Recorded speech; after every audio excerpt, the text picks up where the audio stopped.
Velora Quinsby didn't look like someone who could destroy a $1 billion company before lunchtime. At 6:47 a.m., she stood in the elevator of Axiom Dynamics, glass tower in downtown Seattle, her reflection fractured across mirrored panels. Dark skin, long hair, a navy blazer that cost less than her colleagues spent on cocktails. She held a ceramic mug that read "World's Most Adequate Employee," a gift from her sister who understood irony. What her reflection didn't show. Velora held every critical password, every vendor relationship, every unwritten rule that kept Axiom's $40 million monthly revenue stream flowing.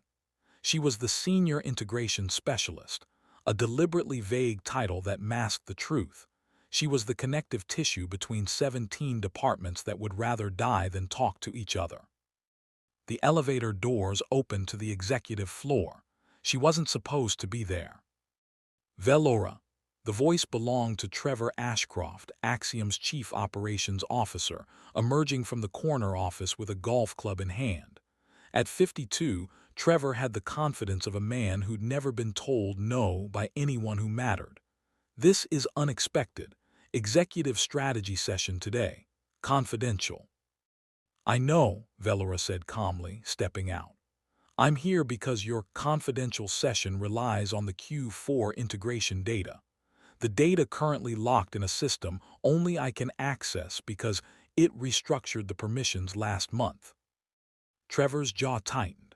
Behind him, 4 other executives emerged, all white, all male, all wearing variations of the same expensive suit. "Email it," Trevor said. "I did 3 times. Your spam filter flags anything from my department as low priority. I've been trying to fix that for 6 months." A younger executive, Bradford something, VP of technology, snorted. "Maybe stop sending low-priority emails." The room rippled with chuckles. Velora's expression didn't change. "I'll wait in the conference room," she said. 10 minutes of your time." Trevor's voice dropped to a temperature that could preserve organs. "Ms. Quinsby, I think you need to understand something about organizational hierarchy. There's a reason you work on the 9th floor and we work on the 23rd. Know your place.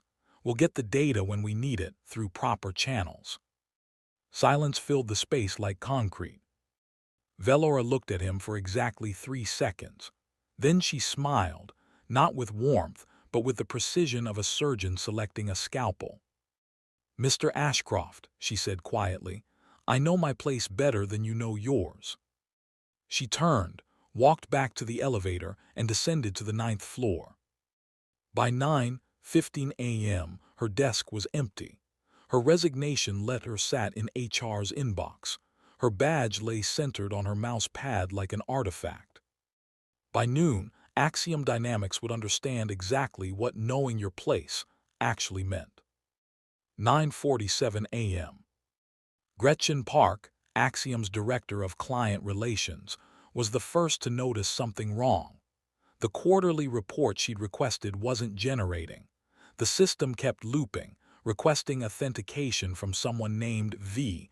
Quinsby, primary administrator. She called it. "Yeah, Velora Quinsby resigned this morning," said Jameson, the help desk lead. "Effective immediately. Why?" "Because I need this report in 13 minutes for a presentation to Nakamura Technologies, our largest client, and the system won't." "Can't help you. Velora built that reporting bridge, custom integration. She's the only one with the access keys." Gretchen's blood pressure spiked. "Get someone else to access it." "It's not about access, it's about knowledge. She designed the workflow, nobody else knows the sequence." Gretchen hung up and ran to Trevor Ashcroft's office. She wasn't the only one. 10:23 a.m. In accounts payable, Rhonda discovered that vendor payments had frozen. Every single one. Axiom worked with 247 vendors, from industrial suppliers to the coffee service. All payments routed through an approval system that Velora had designed after the 2019 embezzlement scandal. The system required her biometric confirmation every 72 hours as a fraud prevention measure. It had been 73 hours. Rhonda called Vellora's cell, voicemail. She called HR. Can we get her back in here just for an hour? She resigned, Rhonda. We can't force. Then override the system. It's biometric. We'd need her fingerprint or retinal scan. That's the point. 10:51 a.m. Manufacturing called. The supply chain software, a delicate dance between 12 international suppliers, had crashed. Vellora had been the liaison with the Korean software company that built it. She spoke functional Korean. She understood their update schedule. She'd negotiated the contract personally after the previous specialist had botched the relationship. The manufacturing VP dialed the Korean company. Through a translator, he learned the software required an update patch that Vellora had scheduled for installation next week. Without it, the system would automatically lock for maintenance cycle. Can you unlock it? Yes, we need authorization code from Ms. Quinsby, company policy. She doesn't work here anymore. Long pause. Then you need new contract negotiation, 6 to 8 weeks, standard procedure. Manufacturing ground to a halt. 11:17 a.m. Trevor Ashcroft's office had become a war room, but the general had no army. 18 different crises bloomed like toxic flowers across every department. The marketing team couldn't access their campaign data. Vellora had built the dashboard that pulled from 7 different platforms. The legal team couldn't retrieve contracts. Vellora had organized the digital archive using a classification system only she understood. The sales team's CRM had frozen. Vellora had integrated it with the custom inventory tracker that she also maintained. How did one person become this embedded? Bradford demanded. Gretchen looked at him like he'd asked why water was wet. Because for 6 years, every time a system failed, every time departments couldn't communicate, every time we needed someone to fix the unfixable, we sent Vellora. She was cheap, brilliant, and never complained. We gave her every impossible problem, and she solved them all. We just never noticed we'd built a company that only worked if she was in the building. Trevor's phone rang, the CEO calling from London. Trevor, I'm getting alerts that our stock is dropping. CNBC is reporting operational difficulties at Axiom. What's happening? Trevor looked at the chaos sprawling across his monitor. 17 emergencies, 0 solutions. We have a personnel situation, sir. Fix it now. The line went dead. 11:34 a.m. Someone had the obvious idea. Just hire her back, double her salary. HR called Vellora, voicemail. They sent an email. Auto reply, this address is no longer monitored. They sent a courier to her apartment. The doorman said she'd checked out that morning. Forwarding address unknown. Bradford pulled up her employment file looking for emergency contacts. Her file listed one, Tahira Quinsby, sister. They called. Tahira picked up on the 4th ring. Is Vellora there? Who's asking? Axiom Dynamics. We need to speak with her urgently about how your COO told my sister to know her place this morning. Yeah, she mentioned that. Right before she boarded her flight. Flight where? That's none of your business. But I can tell you what she told me. She spent 6 years being invisible so you could be successful. She fixed everything, built everything, held everything together, and you never once promoted her, never once invited her to leadership meetings, never once treated her like she was essential. You treated her like furniture. So she decided to let you see what the room looks like without her. Ms. Quinsby, Axiom is willing to. My sister doesn't want your money. She wants you to learn something. Goodbye. Click. 12:03 p.m. The true scale of the catastrophe crystallized when Nakamura Technologies canceled their $15 million contract. Without the quarterly report, without the integration data, Without any ability to demonstrate operational stability, Axiom looked exactly like what it was: a company held together by one person's competence, now gone. By 12:47 p.m., three more major clients had suspended operations pending stability assessment. By 1:15 p.m., Axiom stock had dropped 34%. By 2:00 p.m., Trevor Ashcroft stood in an emergency board meeting, trying to explain how a single mid-level employee had triggered a company-wide meltdown. "Why weren't there redundancies?" demanded Constance Willoughby, the board chair. "Why did critical systems depend on one person?" Trevor had no good answer. The truth was too embarrassing. They'd never seen Velora as critical. She was just there. Competent, quiet, undemanding. They'd piled more and more responsibility on her because she never said no, never asked for recognition, never made herself inconvenient. They'd mistaken her grace under pressure for contentment, her efficiency for simplicity, her professionalism for lack of ambition. "What's the recovery timeline?" Constance asked. Bradford pulled up an analysis.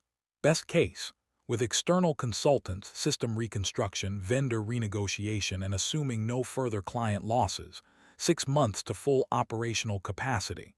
Cost estimate, $40.60 million. Realistically, some of what she built can't be rebuilt. The relationships, the institutional knowledge, the custom integration she designed, those took years to develop. And worst case? Silence. "Worst case," Gretchen said quietly, "is that we just learned our entire company was actually Velora Quinsby wearing an Axiom Dynamics costume. And without her, we're just expensive furniture in a nice building." 3:30 p.m. In her sister's apartment across town, Tahira found Velora on the balcony, laptop open, coffee steaming. "They've called 12 times, Tahira said. "I know. The news is calling it the one-woman recession. Business Insider wants an interview, so does Forbes." Velora smiled slightly, no comment. "Are you going to tell them the truth?" "What truth? That I spent 6 years doing exactly what they asked. That I documented every process, sent weekly status reports no one read, requested additional team members 17 times and was told budget didn't allow it. That I warned them about single point of failure risks in 3 different quarterly reviews." Velora sipped her coffee. "They had the truth. They just didn't want to see it." "So what now?" Velora turned her laptop around. On the screen, job offers. Dozens of them. Companies that had seen the news, done the math, and realized what Velora was actually worth. One stood out: Meridian Solutions, Axiom's main competitor. The offer letter promised not just a salary triple what Axiom had paid, but a vice president title, a team of 12, and equity. "They're offering you the keys to the kingdom," Tahira said. "They're offering me visibility," Velora corrected. "They're offering to let me do the same work, but this time with the title, the resources, and the respect to match. They're offering me what I should have had 6 years ago." "And Axiom?" Velora closed the laptop. "Axiom is learning an expensive lesson about the difference between indispensable and invisible. They made me indispensable. They chose to keep me invisible. Those two things can't coexist forever." "Do you feel guilty?" Velora considered this. "I feel sad. I built something beautiful there. Systems that worked, relationships that mattered, solutions that were elegant. I cared about that work. But I won't feel guilty for having boundaries. Trevor told me to know my place, so I did. My place isn't somewhere I'm only valued in crisis. My place is somewhere my presence is celebrated, not just my absence lamented." Her phone buzzed. Another call from Axiom. She let it ring out. Day 3 post-resignation. Axiom had managed to stabilize some systems through emergency consulting contracts that cost more per day than Velora's annual salary. But the damage was structural, not just operational. The Wall Street Journal ran a feature, "The Velora Effect: How corporate invisibility culture creates catastrophic risk. The article detailed how Axiom, like many companies, had created a two-tier system. The visible employees, executives, managers, people in client-facing roles who received recognition, promotions, and investment. And the invisible employees, the specialists, the integrators, the problem solvers who kept everything running but were never invited to leadership tables. Velora's resignation had revealed an uncomfortable truth. The invisible employees often held more institutional power than anyone realized. They simply chose not to use it until they chose to leave. Trevor Ashcroft read the article in his office, which felt significantly less prestigious than it had a week ago. The board had encouraged him to step down. His resignation would be announced Monday. There was a knock. Gretchen entered looking exhausted. "The Korean software company is willing to negotiate a new contract," she said, "but only if we hire someone who speaks Korean and understands supply chain integration. They've specifically requested someone with Velora Quinsby's qualifications." Their words. Trevor laughed bitterly. "So we need to find another Velora." "No," Gretchen said firmly. "We need to build a company where a Velora wouldn't need to resign to be valued. There's a difference." She dropped a folder on his desk. "Exit interview data. I pulled every resignation from the past 3 years from people in technical or integration roles. Want to know what the #1 reason was?" Trevor didn't answer. Contributions not recognized. Every single one felt invisible. "We have an entire system designed to keep brilliant people in the background, underpaid and undervalued, until they get tired and leave. Velora was just the only one whose departure we couldn't survive." "What do you want me to say, Gretchen?" "I want you to understand what you did. You didn't just insult an employee. You revealed how you see people who aren't executives, as lesser, as furniture. And Velora decided she'd rather be an empty chair than a piece of furniture that talks." Trevor looked at the folder. "It's too late to fix this." "It's too late to fix this with Velora," Gretchen agreed. "But we have other employees who are one bad morning away from doing the same thing. Maybe we start seeing them before they decide to leave." Day 7. Velora started her new position at Meridian Solutions. Her office had windows. Her title was on the door. Her first meeting was with the CEO, who wanted to understand her vision for integrating their expanded operations. "I read what happened at Axiom," the CEO, Lennox Reeves, said. "I want you to know that won't happen here. You'll have visibility, resources, and authority to match your responsibilities." Velora studied Lennox carefully. "With respect, every company says that. The question is whether you mean it when it's inconvenient. When I tell you we need to slow down for system integrity. When I tell you we need to invest in redundancy instead of growth. When I disagree with you in front of the board." Lennox smiled. "Then let me be clear. I'm not hearing you to be agreeable. I'm hearing you to be right.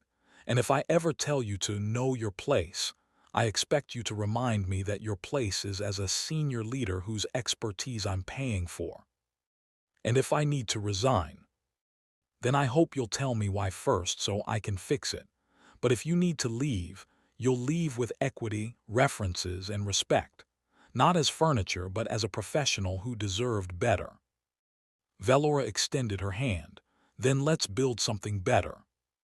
Meanwhile, at Axiom, the rebuilding had begun, not just of systems but of culture. Bradford, now interim COO, had implemented a new policy. Every quarter, department heads had to present one invisible employee whose contributions were critical but under-recognized. Those employees received spot bonuses, promotion consideration, and seats in strategy meetings. It wasn't perfect, it wasn't enough, but it was a start. In the break room, a new plaque hung on the wall. "The most important people in a company are often the ones you only notice when they're gone. Don't wait for absence to recognize presence." No name was on the plaque. Everyone knew whose lesson it taught. 6 months later, Meridian Solutions had grown 40% quarter over quarter. Velora's integration systems, designed with redundancy, documentation, and team collaboration, had become an industry model. She'd been featured in Forbes, Harvard Business Review, and delivered a TED Talk that went viral. The power of strategic absence. The talk's core message was simple. Don't make yourself indispensable by being the only one who knows how things work. Make yourself invaluable by ensuring everyone knows and choosing to stay because you're valued, not because you're trapped. Axiom had stabilized but never recovered their market position.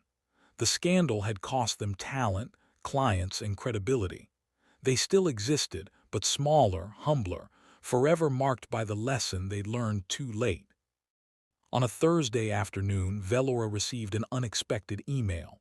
The sender, Trevor Ashcroft, no longer at Axiom. The subject line, "No excuses, just truth." She almost deleted it. Instead, she opened it. "Ms. Quinsby, I don't expect you to read this. I don't deserve your time, but I need to say things I should have said months ago. You were right about everything. I didn't see you because I didn't want to see you. Seeing you would have meant acknowledging that my success depended on your competence. That made me uncomfortable. So I kept you small, kept you invisible, told myself that titles and offices and salaries reflected merit, not bias. When you resigned, I was angry. I thought you were being petty, vindictive, dramatic. It took me losing everything to understand. You weren't being any of those things. You were simply choosing dignity over utility. I'm writing because I've started consulting with companies on organizational structure. I help them identify their Velora risks, places where critical functions depend on undervalued people. I tell them your story. Every time, someone in the room realizes they have their own Velora, still there, still invisible, still waiting to be seen. I can't undo what I did, but I can make sure your lesson reaches people before they make my mistakes. I don't want forgiveness. I want you to know that your resignation changed more than Axiom. It changed me. It changed how hundreds of companies think about value and visibility. You told me you knew your place. You were right. Your place was never in my shadow. I'm sorry it took your absence to teach me that. Respectfully, Trevor Ashcroft. Velora read it twice. Then she did something unexpected. She replied, "Mr. Ashcroft, thank you for your honesty. I hope you find more Veloras before they find their exit doors. But understand this, I didn't resign to punish you. I resigned to free myself. The lesson wasn't for you, it was for me. For 6 years, I believed that if I just worked hard enough, solved enough problems, made myself indispensable enough, I'd eventually be seen. I thought visibility was something I had to earn through excellence. What I finally learned, visibility isn't earned, it's granted. And some people will never grant it to certain kinds of people, no matter how excellent they are. I can't change that, but I can choose to work somewhere that sees me by default, not as an exception. Your transformation is yours to own. My transformation was choosing to stop waiting for permission to be valued. I wish you well in helping others, but I'm no longer interested in being anyone's cautionary tale. I'm busy being someone's success story." Professionally, Velora Quinsby, Vice President of Strategic Integration, Meridian Solutions. She hit send, closed her laptop, and looked around her office. Framed degrees on the wall, her team's photos on her desk, a window overlooking the city. Her place. Not because someone allowed her to know it, because she claimed it. The story of Velora Quinsby became business school legend, not because of the collapse she triggered, but because of what came after. 15 companies implemented Velora protocols, systematic reviews to identify undervalued critical employees. Tech firms started using integration specialists as a C-suite pathway. Invisible became the new buzzword, but this time as something to fix, not perpetuate. And Velora. She built a company culture at Meridian where brilliance was celebrated in real time, where titles matched contributions, where no one had to resign to be valued. Sometimes people asked if she regretted how she left Axiom. So dramatically, they'd say, so destructively. She'd smile and correct them. I left exactly as quietly as I arrived. Axiom collapsed because they built a house on one foundation and forgot to maintain it. I didn't destroy anything. I just stopped holding it up. There's a difference. But don't you think you could have given them more warning? I gave them 6 years of warnings. They called them status reports and filed them unread. At some point, you have to let people experience the consequences of not listening. That's not cruelty. That's education. The truth was simpler than anyone wanted to admit. Velora didn't make Axiom collapse. She revealed it had already collapsed. It just hadn't fallen yet. And sometimes, the kindest thing you can do is stop holding up something that was never built to stand on its own.